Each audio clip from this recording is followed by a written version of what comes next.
Good morning or good afternoon, wherever you're joining us today. My name is Chelsea Domenico. On behalf of Ethisphere and our partners at LRN, I'm pleased to welcome you to our webcast, Reinforcing Company Value Lessons from 2020.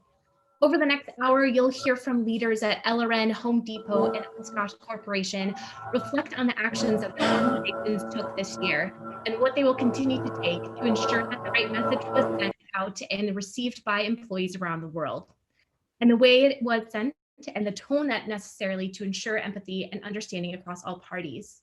A few housekeeping notes before we begin. During today's live webcast, we encourage you to ask as many questions as you'd like by submitting them through the Zoom question feature. Many of you have joined us for a live webcast here at Ethisphere before, so we encourage you to engage with us, and we hope to answer as many questions as we can throughout the live broadcast. But if we do run out of time, we will follow up with you via email. Today's conversation is being recorded, and you'll receive an email from me following with the recording as well as the resource materials. I want to quickly introduce to you today. Oh, I also want to mention we have polling. Don't want to miss that out. So we have a few questions scattered throughout today's conversation. We hope that you take the time to answer them quickly, and we'll also be sharing those results with everyone afterwards in the materials as well. So to quickly introduce to you our panel today, we have our partner LRN, and Ty Francis, who is the head of advisory services, is going to be moderating today's discussion between our BELA members, Mia Rainey, Senior Manager of Corporate Compliance and Enterprise Risk Management at Home Depot, and Kristen Manny, Global Ethics and Compliance Education and Engagement Manager at Oshkosh Corporation. Ty, the floor is now all yours. Thank you, Chelsea. Welcome everyone to this webcast today, and thanks for joining us from around the world or wherever you are. So a bit of background. My name is Ty Francis, and I lead LRN's advisory services. In short, we provide a lot of LRN's thought leadership. One of our reports is the Ethics and Compliance Program Effectiveness Index, or PEI for short, which is currently out in the market now. So if you're listening, and if you're in the E&C space and haven't received the survey, let me know. We'd love to hear your thoughts. We also provide advice and solutions to help evaluate E&C programs, policy simplifications. We look at code of conduct, rewrites and reinventions, and we have an in-depth ethics and compliance culture assessment. And more recently, we launched our E&C training for boards of directors. So for those of you who haven't heard of us, LRN was founded just over 25 years ago. We offer a suite of expert-led services, which supports the building and maintenance of impactful E&C programs. We believe that how, not just what we do matters, and that values drive behavior and behavior drives outcomes. We want to make sure that our partners not only protect themselves, but propel themselves by creating programs that are both shields against misconduct, but also engines towards long-term sustainable performance. It was a tough year, but a couple of good things came out of it. Our family grew. We joined forces with Interactive Services and a Dublin Ireland-based ethics and compliance company, to move the compliance and ethics needle further into what we hope will be a bigger and hopefully brighter 2021. So without further ado, I'm going to introduce my esteemed panels, which is the first is Mia Rainey. And if you want to introduce yourself and tell us a little bit about you and Home Depot. Great, thanks so much, Ty. I'm Mia Rainey. I'm a Senior Manager of Corporate Compliance and Enterprise Risk Management at the Home Depot. Our department oversees our whistleblower hotlines, conflict of interest program, compliance and ethic communications, records management, U.S. store SOPs, corporate governance policy, and enterprise risk management. And as you can see from this slide, this is the Home Depot. We have over 2,000 stores across the US, Canada, and Mexico, more than 400,000 associates. You can see our stats from last year, and we've had a good year this year, despite the pandemic, but I'll talk a little bit more about how we pivoted that sales strategy this year as well.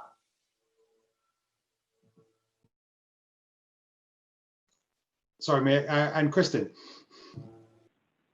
Thanks, Ty. I'm Kristen Manny. I am part of Oshkosh Corporation's Global Ethics and Compliance team. So our team leads everything from the helpline to compliance policies and procedures. My focus is on education, engagement, and communication. And as much as I love the adorable children's overalls, we are not that Oshkosh. Oshkosh Corporation is a global company. We have 15,000 team members in 23 countries and 150 locations around the world. And our strong network of brands that are shown on the screen now really speaks to our purpose and our why, and that's to make a difference in people's lives. And we have the honor and privilege of serving some really powerful everyday heroes around the world, from the warfighter to the firefighter to those that are building and serving our communities. Thank you very much, Kristen and Mia. So we're going to jump straight in. I think, first of all, I want to ask both of you, and both, personally and professionally, what some of the challenges you faced this year, and what I mean this year from March, in terms of maintaining ethics compliance program continuity, efficacy, efficiency, while trying to adopt to this, this virtual working world. And I can go ahead and start, me, if that's okay. I think the whole world had to pivot, I think is the word. That's the 2020 word of the year. Pivot on a dime when everything changed in March. I think similar to everybody personally, we changed roles, added some new hats. Some of us became teachers, and we had to relook at how we even grocery shopped. But from an ethics and compliance standpoint, we definitely had to shift gears quickly, whether it was from site visit plans, which were no longer going to happen, to we have core operating reviews where we look at locations overall compliance and ethics performance. And we had to relook at how we did that. So I think creative solutions came out of it when it came to connecting virtually. And I will continue on the conversation today, but I think a lot of the lessons learned weren't all bad. Some good things came out of it. Thank you. And Mia? Yeah, I completely agree. Some good things came out of it, Kristen. Well, we were at our corporate compliance department offsite strategy meeting when all of this hit. So this was in mid-March. It was a Thursday. I remember it very clearly. We were going through it a complete day where we go over all of our goals and strategies for 2020, not knowing exactly what was going to be happening. And we actually had the TV on in the corner and we're watching the news about this sport canceled. And then come that Monday, that was the Monday in March where many corporations had a lot of work from home for their corporate employees. And so we started work from home on that Monday. So everything we had just done with a day's worth of strategy session was out the window because it included a lot of global travel, all of our compliance visits that we do with our 9 acquisitions and our 2 global headquarters. So we just had to start from scratch and really pivot very quickly and think about how do we make sure that our 400,000 employees are getting the good compliance and ethics messages that they usually get when they're walking in the building and on the screens, and just like how you breathe that in at the Home Depot. And so we just had to think about how do we do that in their homes? How do we do that virtually? And so that was a complete pivot, and we had to come up with a whole new strategy, and I'm glad we were able to, and it turned out even better. So, I joined LRN in March and I joined right as the pandemic hit in New York City. I remember, trying to get out. I'm an American and British citizen. So I got into New York fine, but getting out, I was told by the TSA that, you're not priority anymore because you're American, so you need to stay here. One thing that did come out of it immediately is our CEO at the time, David Greenberg, he instituted a daily leadership team meeting.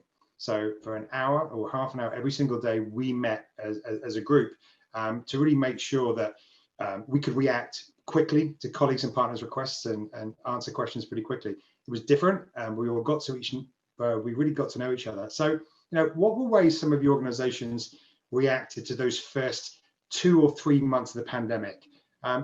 Both in terms of compliance as well as the broader business, and how did this impact your work both personally and professionally?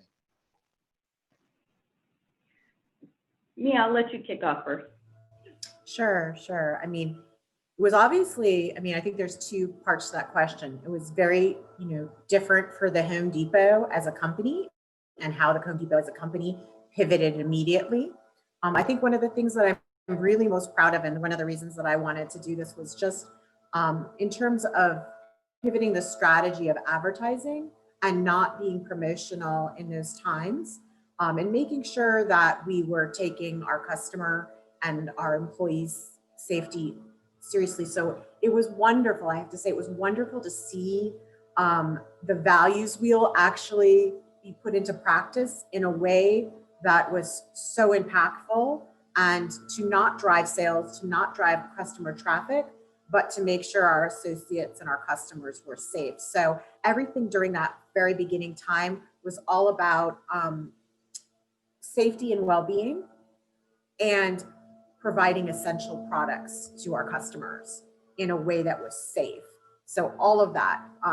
So it changed pretty much, instantaneously, that we were looking at several things: limiting the number of customers allowed into the stores at one time, closing stores early to allow more time for sanitation and restocking, expanding delivery options on orders made at homedepot.com, and then promoting social and physical distancing in stores by marking the floors, adding the signage, and installing the plexiglass at the registers. We even had social distancing captains for each store, so they would have the badge on their apron saying that they were the captain of social distancing. So, but just pulling all that advertising right away. That was an instantaneous decision that was made to pull it. We've had how many major holidays since this started in March, and they've pulled it all, and it was all thought through about how we can maybe stretch out some things, like you'll see in a video that's coming up, stretch out Black Friday to make it more of a long month-long event, so that it's not conflicting with our values. So I think that was the major thing. And then for compliance, we also had to pivot and completely change our strategy from in-person to virtual. And you mentioned the values wheel. Chelsea, do we have the values wheel we can put up?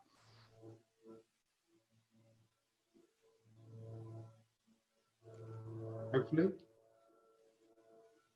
The nice thing about our values wheel is if you go into any of our stores, it's on the apron. So next time you go into a Home Depot store, check out the apron of the person our associate that's helping you, and it's right there on their apron as well. But we really took it very seriously, that one of the values is taking care of our people, and that was it was amazing to see that from the beginning of this.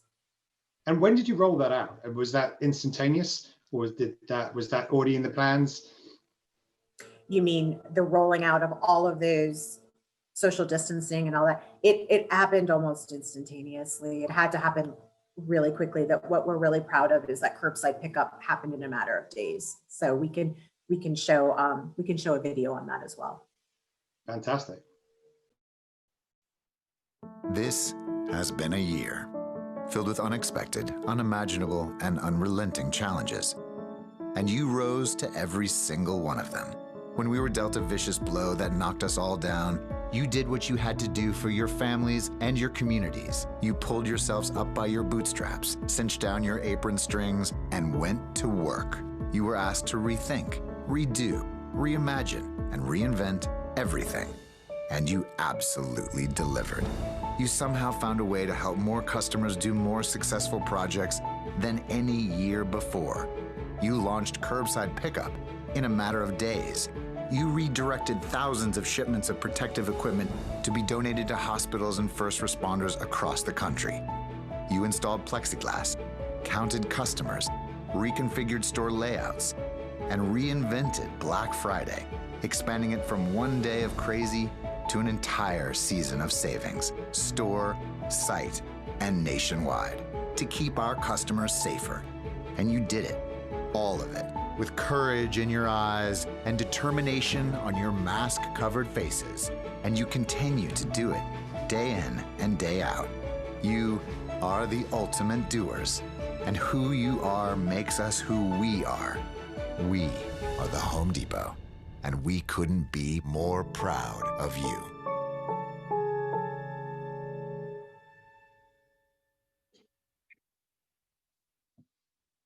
Wow. That was pretty impactful. Congratulations. That was a really well made and powerful video.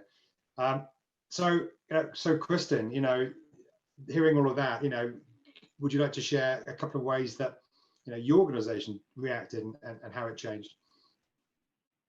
Absolutely. I mean, we're a very different industry, and before I get too far into it, when we talk about later on things we hope we continue, I'd like to make a request to Mia that the curbside pickup stays, because I love that. So that would be I love it too. I love it too. But as far as Oshkosh Corporation, again, even though we're different industries, one thing really reigned true, and that was taking care of our team members and making sure that their safety and well-being was top priority when we regrouped and figured out how this new work environment was going to look. And our leadership team brought together a cross-functional team, the COVID team that we called it. Everyone from legal, ethics and compliance, safety, human resources, operations, even IT, because that looked very differently. All of a sudden, the needs were much greater on our systems.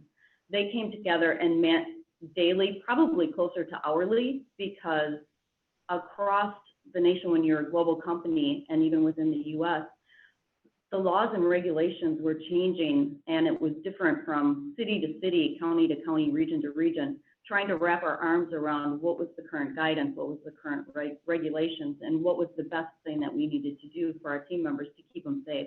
How do we set up those workstations for our production team members who don't have the option of working from home, and our customers are counting on us to continue providing them the products they need. So how can we make sure those frontline heroes of ours are kept safe? How do we get them hand sanitizer when all of a sudden that was extremely difficult to get? So those were the things that our cross-functional leadership team met constantly on to make sure we were able to provide that.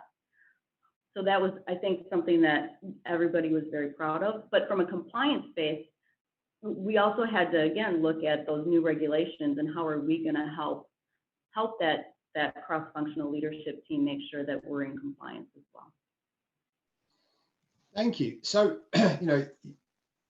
throughout this, you're talking about how you were connecting with your company and how you were connecting with your employees and your customers. So, right now, how have those interactions with your people around the world changed? Are there new opportunities to connect that might not have existed prior to the adoption of Teams and Zoom and Ring and the whole laundry list of different ways that I have to log in every day? But so how has that changed, Mia? Sure. It's obviously changed a lot. We jumped right into this, right? We're probably 5 years further along than we would have been had it not been for this global pandemic in terms of connectivity. But so what we said is we were in this strategy meeting and we had to completely pivot. So what we ended up doing is instead of our usual 11 or more, it's probably more like 12 or 13 compliance visits that year. We sort of invited ourselves to 100 of our vice presidents' virtual staff meetings to do a quick 10-minute compliance and ethics refresher training. And we got an overwhelming response of, yes, I'd love for you guys to come and talk to us a little bit about compliance. And what we ended up doing was we ended up making it real world examples of what was happening in the compliance space with the global pandemic, whether it was third-party vendors offering face masks, or all of the different scenarios that our associates were coming into contact with our third parties kind of pivoting themselves and what that meant for real compliance examples for COVID-19 in the conflict of interest space or other spaces with vendor relations. So it was really a healthy, and I think we got a lot of good feedback maybe for the first time that people were really happy to hear from compliance at their virtual staff meetings, because it was like a touch point and it was a way into all of these meetings actually much easier than it would have been, right? If we had been in person, we probably couldn't have covered that much ground. So we covered more that way. And I think internationally has been great too, because now we have our international compliance partners on all of our calls. So, and I just can't imagine that we're going to go backwards and not continue to do that. So it's been actually a good bonding experience for us. So do you think this has changed the way that compliance is perceived in your company? You know, I think, you know, the common misconception is compliance is there to, you know, get in your way and to stop you doing what you need to be doing and, you know, trip you up. So, you know, this increased connectivity, this increased engagement, this must have changed that perception, surely. Definitely. I think we were kind of like, hey, this is an unprecedented time. We're all going through a lot right now, and we're here to help you. We're here to help you because you're going to be coming, you know, things are going to be coming at you in very different ways. And our third parties are going to be pivoting in different ways. So please, we have a complete virtual open door. Ping us. We use Teams. Ping us on Teams anytime and just ask the question so that we can help you pivot. And we use the change as the reason that you want to just come to us whenever you have a question. And we've gotten a great deal more walk-ins this year, virtual walk-ins this year than we've had before. So yeah, I do think it's been helpful, and I really want to keep that momentum up, right, for 2021. So how's the spotlight on you now, Kristen? Now you're, you know, more in the public eye in your company. Yeah, and similarly, this provided an opportunity to get more comfortable with the virtual world. And I'm going to be honest, it took me a while. It takes a while to get used to that virtual room and being on camera, and it's not necessarily something we're all comfortable with. We're getting more comfortable with it. And I think we've been talking earlier, we're getting also more comfortable with the humanity that we all share when we see our leaders working remotely and their small child runs in screaming. That's been a great touch point to make us understand that we're all human. So I think that's been a plus, but it also has increased our reach and our frequency. Like me had mentioned, we can reach a global team so much easier, and more people can be invited, and it can happen faster, and it can happen when it's needed, kind of a just-in-time ethics, which has been great. And I think to what you said, Ty, we're building those relationships now where we may be flipping the mindset where we're not a challenge to business happening, but we can actually partner with the business and help achieve those business results to do it in the right way. So it's silver lining from a very challenging 2020. And listen, I'll take those silver linings. So with that being said, then I'd like to launch our first poll of the webcast in this Lessons from 2020, and ask our audience, you know, have you implemented new tactics or tools within your ethics and compliance program as a result of the pandemic that have been beneficial and you would like to continue post-pandemic? So have you done something during the pandemic that you felt was a knee-jerk reaction to something, but you'd like to continue after? I think, you know, Mia and both Mia and Kristen, you know, eloquently, you know, articulated that that's something they want to see continue. So we're going to give everyone about 60 seconds, 90 seconds to do that, and we'll see.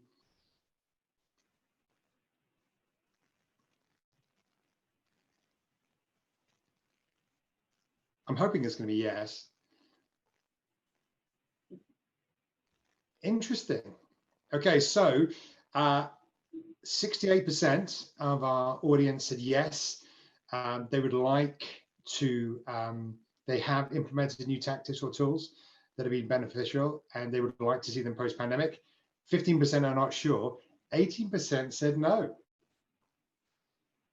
which is interesting. I mean, Zoom is not for everyone. And I know that a lot of people, there is the fear that this is the new normal. And this is not the new normal. This is a temporary change in what was normal. And I think a lot of people like the office environment, or like just picking up the phone. Like Kristen, like you said, you know, they don't want to be on Zoom at 9 o'clock in the morning when they're eating their breakfast. And so this is a change. And Mia, I think you hit the nail on the head.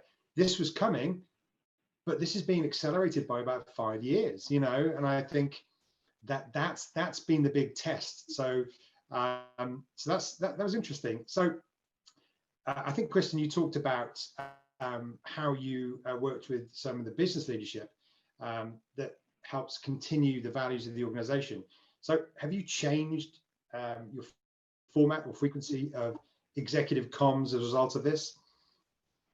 Absolutely. I think the team members were craving leadership connection to understand what was happening. I mean, the world's changed on a dime, and it created understandable concern and anxiety. What does the world look like for me? And how are my leaders going to help care for us? So they found some creative ways to reach out to team members. There's the traditional, email. It was increased. We increased our town halls, made them virtual. They were both at a global level, and then our business unit leaders also had their own town halls to make it more personal for their teams.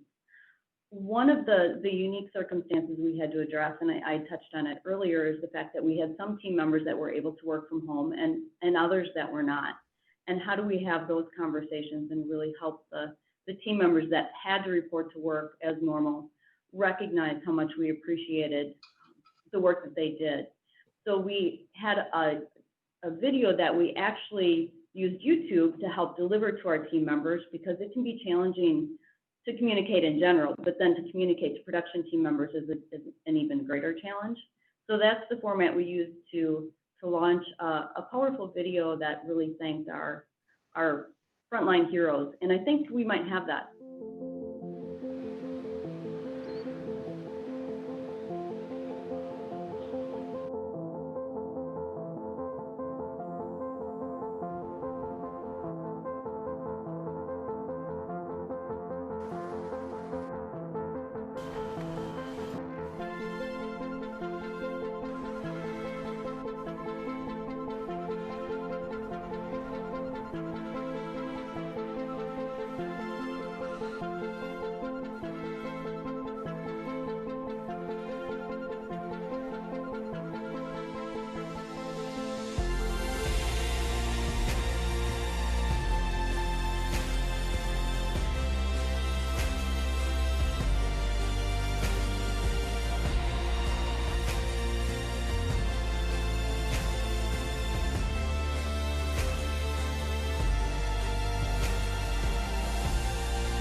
So that was pretty powerful. And I think, what's consistent between both Oshkosh and Home Depot is the emphasis you put on your employees, the emphasis you put on your frontline workers. And I think the sound was a little bit off in that video, but could our audience find that on the Oshkosh website? Absolutely, and hopefully we'll be able to share that YouTube link with everyone, because the visual is powerful, but it definitely adds another level when you can hear the sound as well. And maybe, hopefully, Chelsea, if after this, if you could share both that and the thank you video from Home Depot, I think that'd be a great takeaway from this. So, same question to you, Mia. We're nowhere near the scale of Oshkosh or Home Depot at our end, but we had bi-weekly town halls, and it was a way that we could connect with not just our leadership team, but our employees as well. So were your executive meetings and communications the same way, or did you carry on as normal? Yeah, I think that this virtual world allowed for a lot more of these all hands meetings, and they're coming at greater frequencies. So I know certain executive vice presidents and vice presidents were holding those way more often than, if they would hold them once a quarter. Some of them were holding them once a week. So I think and it could have been, I will be frank, right at the very beginning of this, maybe there was a little over communication. I think our team was doing a daily Teams call, and we moved that down now to weekly Teams calls. But I think there was that thought like, oh, we're all at home. We need to meet as much as possible. And maybe there was a little bit of fatigue on that. But in terms of ethics and compliance communications, I think it was very helpful, to have those be a part of a lot of those all hands meetings, and maybe we were able to get our foot in the door more readily because of the virtual platform than usually like the in-person platform. I will say that for our acquisitions and for our other locations, it was much easier to have an ethics and compliance message, or for us to join at a moment's notice for their merchandising meetings or their marketing meetings or any of those types of meetings. So we were able to join a lot more meetings than we normally would have. So in line with that, we're actually going to do another poll. Chelsea, if you can throw it up, and it along the same lines as the kind of C-suite, but more the board engagement with the E&C program. So, how has senior leadership engagement with the ethics and compliance program changed throughout 2020? For example, executive communications around values and integrity, greater interactions with the board of directors, new leadership town halls or all hands, whatever your word for that is. Was there greater engagement? Was there no change, or did you feel there was decreased engagement? So you've got about 60 seconds to answer this.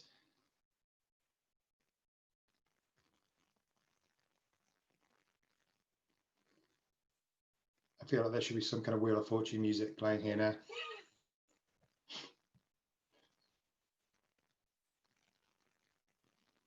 Okay, so that's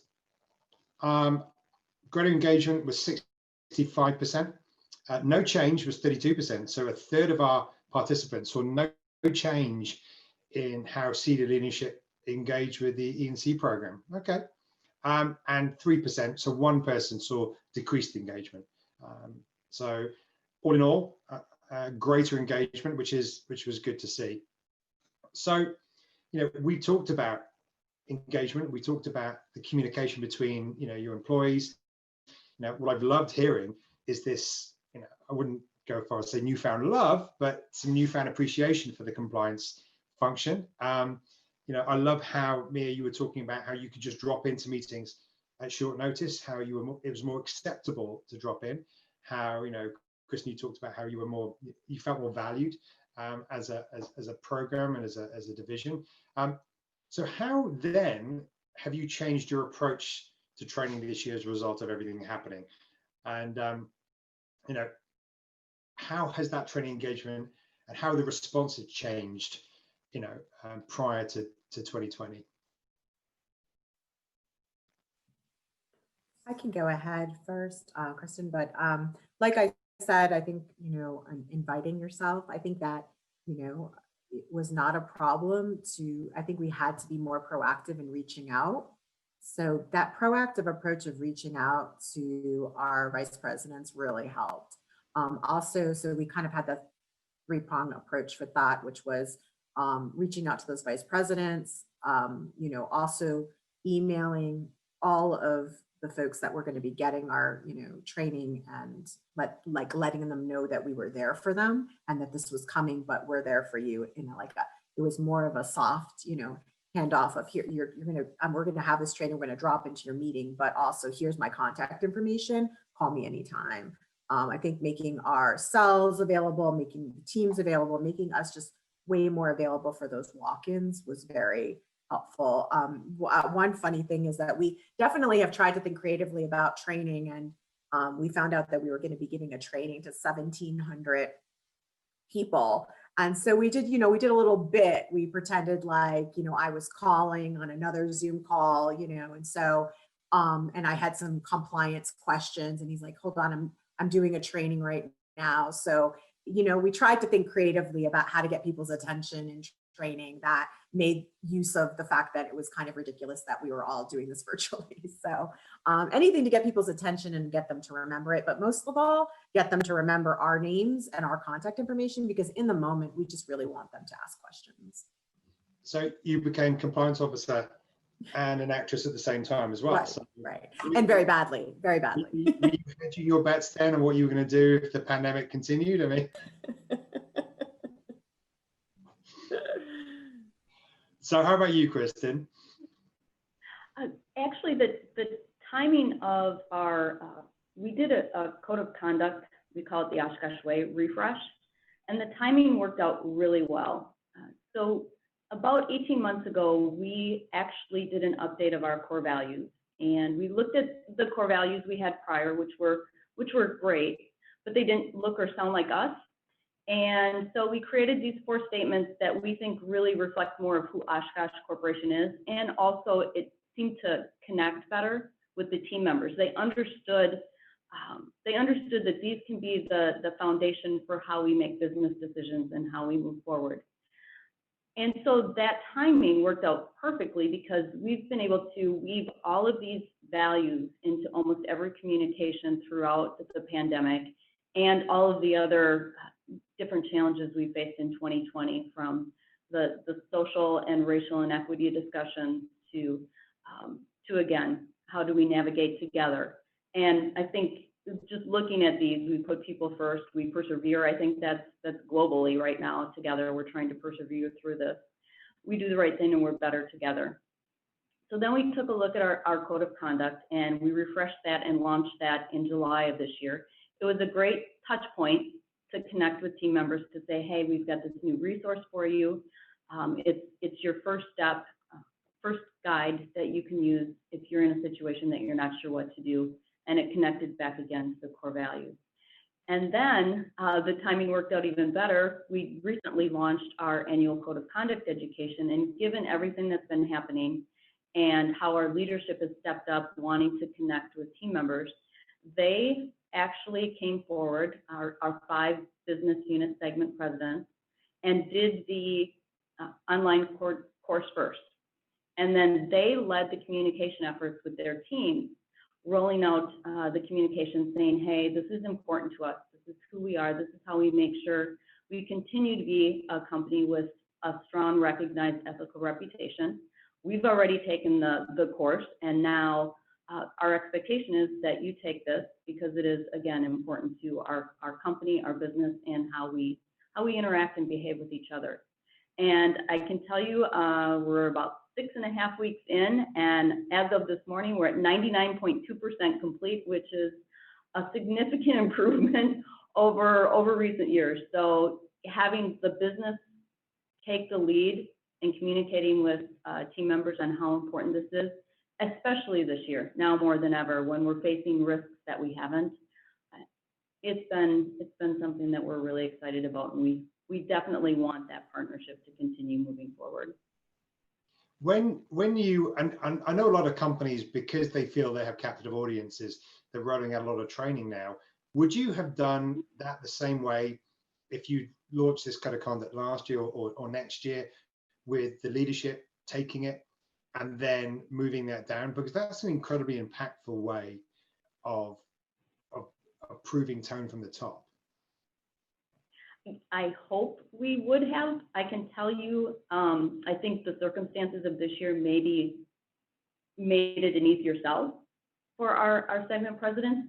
All of them are obviously very committed to doing the right thing, but they have a significant business to run. And I think this year has really helped not just our leaders, but everybody see the connection between ethics and compliance, having a code of conduct, the core values, and how that really is connected to everything we do as a business.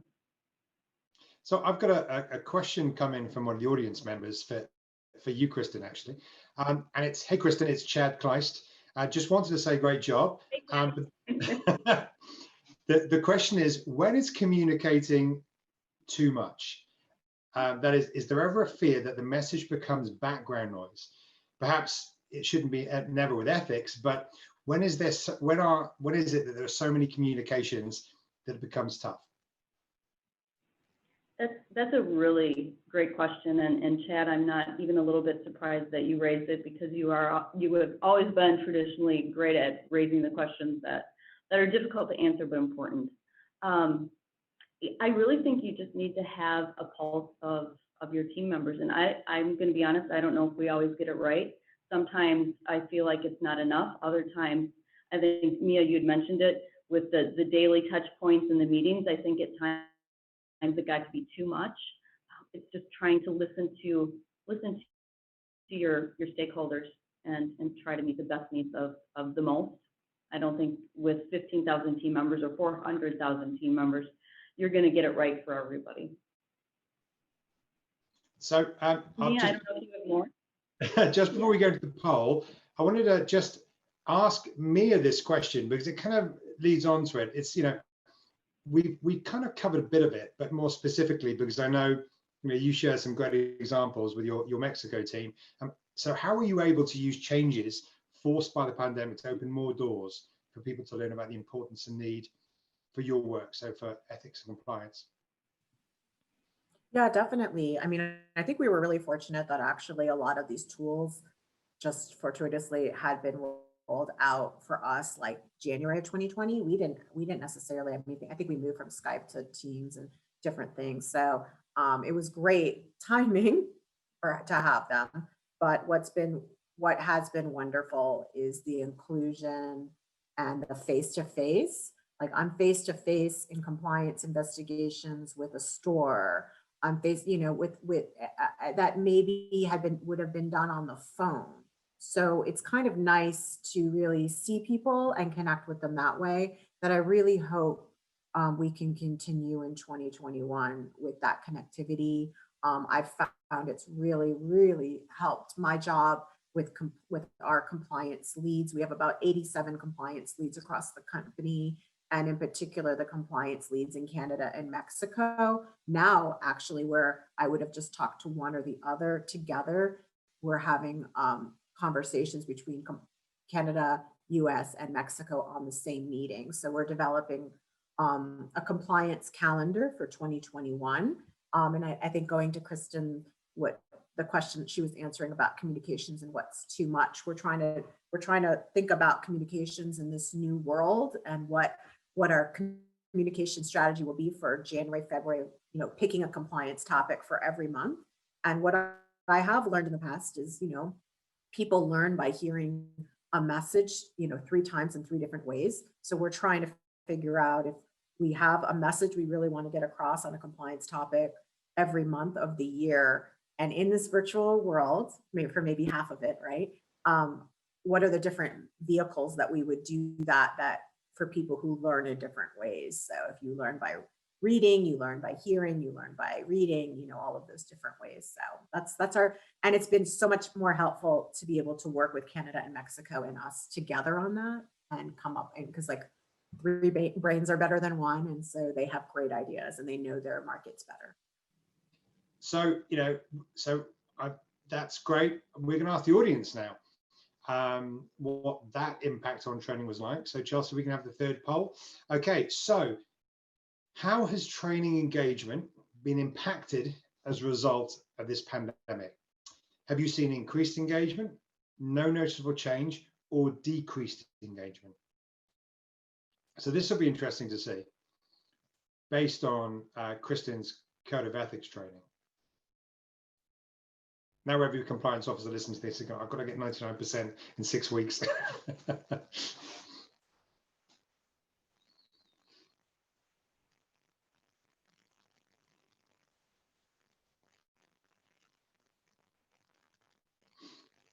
Okay, so 45% have seen increased engagement, 45% have seen no noticeable change, and 10% decreased engagement.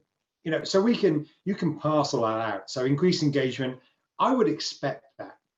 I would expect a lot of compliance officers to use this time to roll out some important training that they know their employees have got time to actually absorb. No noticeable change. I don't know each individual answer, but that could be because it's not been measured. They haven't rolled out any training that they can measure right now. Decreased engagement. That's an interesting one, and lessons learned from that one specifically. So looking at those answers, are you surprised by the remains the same? Because I would have thought that would have changed a bit dramatically.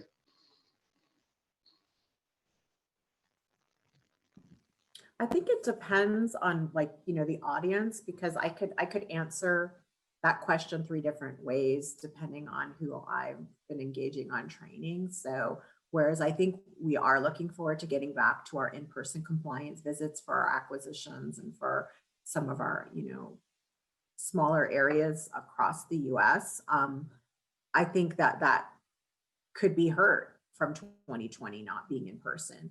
But I think, of course, we had increased engagement with a lot of being invited to these more larger meetings, and being able to get on the agenda where they would not necessarily be welcoming of compliance being on those agendas. So I could see answering it differently depending on, what area of the company you're talking about. We actually had someone late come in to say he was late to reply, but their engagement's increased. So, I'm sorry, Kristen, I cut you off there. I apologize. No, I appreciate that. I was just going to echo a lot of what Mia said. It really does depend on where our team members are at right now. So we've had a few groups, a few functions, a few segments that have just really been extremely busy. So not everybody has a little bit more extra time. A lot of our team members, their work environment hasn't changed, and in fact, the pressure has increased to hit the production and navigate some of those challenges if there's disruption in the supply chain or others. So our GPSC teams and our production teams are really working a lot and trying to influence it and remind them of the importance of code of conduct education. It can take some good conversation. So I can understand how you can get a variety. But I think other team members, to your point, Ty, are finding this as a great opportunity to catch up and to reconnect.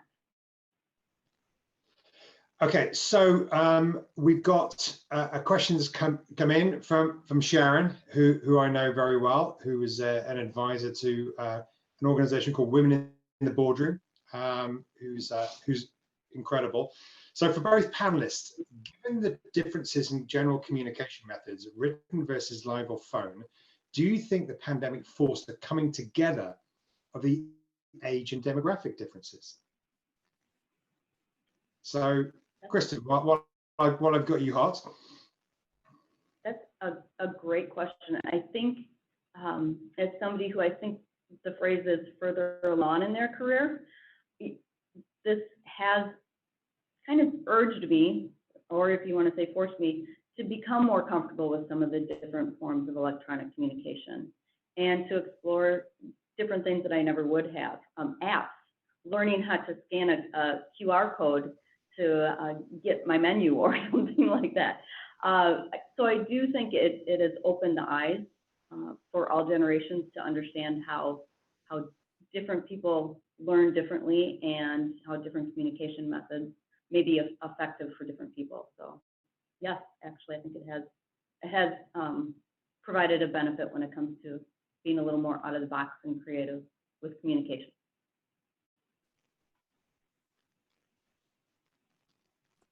I'll just say for my part, I think just talking about our own little team, I think it was really helpful at the very beginning that, team members offered to help other team members figure it out, whether it was setting up their home offices or figuring out Teams or figuring out WebEx or any of that. So I thought it actually really brought us together. I think it showed a lot more like vulnerability in real life for a lot of us. And I don't want that to go away in 2021. I want us to all still continue to be vulnerable and authentic with each other and help each other. So as our team, I think it brought our team together to help each other navigate this new world for this year.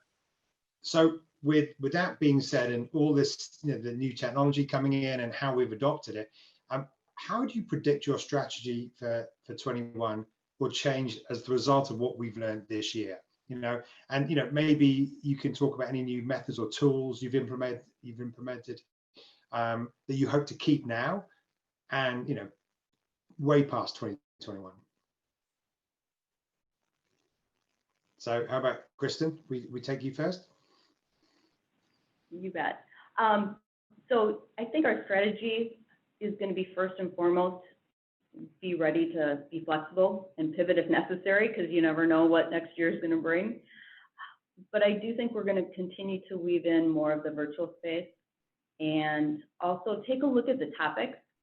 One of the things that we had to look at this year, and I think we need to take a serious look at for next year, is what are the risk areas that we might need to address that we weren't planning to. Information security rose to the top this year. Social media and respectful communications rose to the top, and we had to maybe flip some topics that we weren't planning on. So those are some of the things that we're going to need to take a hard look at when we're looking at 2021, and what are those topic areas that are going to be the most important to our business. Thank you. I agree, Kristen, because as we're thinking about our communication, our compliance and ethics communications strategy for 2021 and going through each topic for each month, we're trying to think about what's going to go on that month. Obviously, like a lot of times people do October as cybersecurity because that's Cybersecurity Awareness Month. And then, you know, you have Earth Day and all of that. So you might maybe do more things on records and confidentiality and secure destruction of records and things like that. But I think we have to be ready to pivot at a moment's notice on what we think might be a good compliance topic for that month, based on what's going to be happening in this world. And so I know one thing that we had to pivot in 2020 is we have our 87 compliance leads across the company, and we come together once a year for a compliance summit in Atlanta. And we had to do that virtually this year. So we lost out. I have to say that's one of the biggest, you know, it was a really great virtual conference, but we lost out on that whole day of eating together and talking together and being together. And there's just no way virtual replicates that in any way.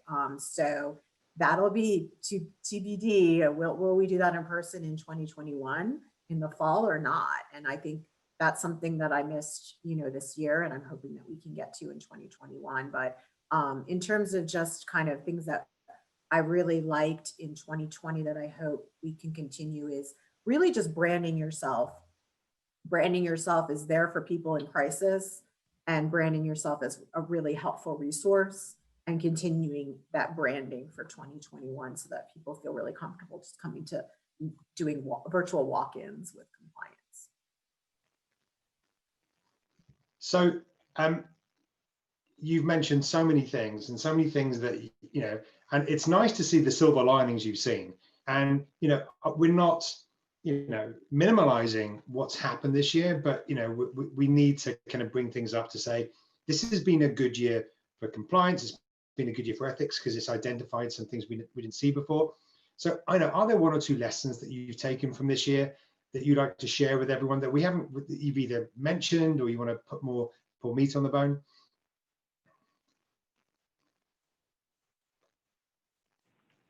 Yeah, I can kick that off.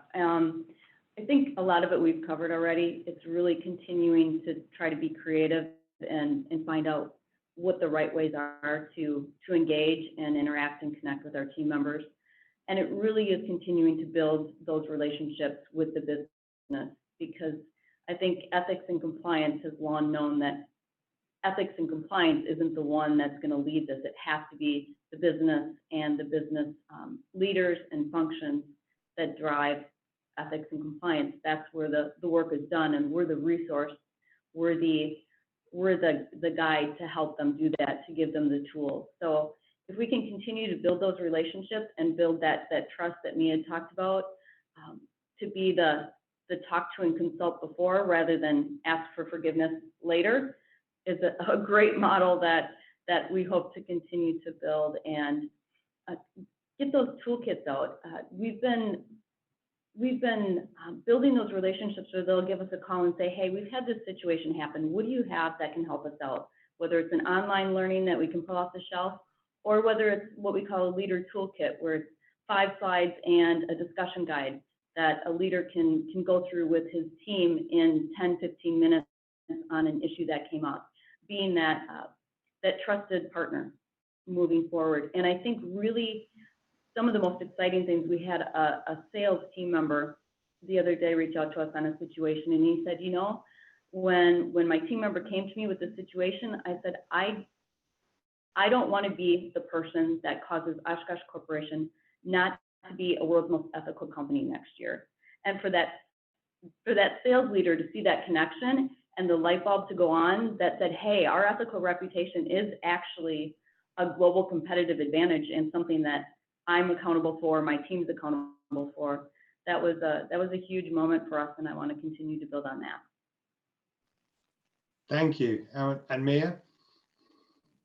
I mean, many of that, Kristen, I totally agree with. And I really for 2021 hope that we can stay relevant, keep our examples, our compliance and ethics examples relevant to the business audience that we're talking to. That's been so helpful when you come and you don't have some rote training, but you actually have been thinking through who I'm talking to and what kind of questions I usually get from this group and what their watch outs are for this group.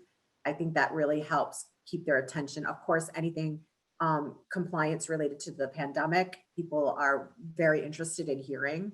And so I always have some, ripped from the headlines examples to give them so that they are engaged with what we're, and then we can get our message across, but keeping engagement up. So yeah, anything we can do. I think, I'd be looking for this audience and I'd be looking for this community's, ideas on screen fatigue. And, it's been a long year, and maybe things that were fun and new in 2020 aren't going to be as fun and new in 2021. So I'm definitely going to be thinking about how do we break through this, because if this is going to go on longer, we want to make sure that, people aren't starting to really tune out. And I think that's a really, really valuable point to bring up is, we've identified that we're using Zoom and we're using these virtual communications as bringing everyone close together. But are we looking then at the downside of that people are getting Zoom fatigue? They're feeling pressure to be on camera, 5, 6, 7 hours a day. So that's another risk of exhaustion and mental well-being. And so, I don't envy either of you in what is going to be you've just come over one hump and you're going to discover another one in about 18 months time. So, we're just about out of time, but I did want to say, thank you so much for your insights. These are not anecdotal. This is what's happening now. And you've really given us a great roadmap to how you've dealt with them and how you continue to deal with them.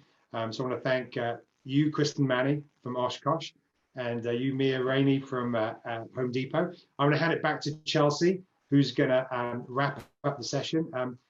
I'm Ty Francis. I'm at LRN, and thank you very much. And I'll echo you, Ty. A big thank you to our speakers. Ty, of course, for leading today's conversation, and to both Mia and Kristen for letting us come into your homes and spaces and share your best practices and how you've had to adapt in our current environment to tackle the new challenges we're all facing today, and what's ahead. To those of you that joined us for the live conversation, thank you so much for sticking with us. As I mentioned, this webcast was recorded, so keep an eye out for an email from me with how to access the video to watch the replay or even share with your colleagues by forwarding it along. I'll also include links to watch both the videos we shared, as well as they're super powerful to take in.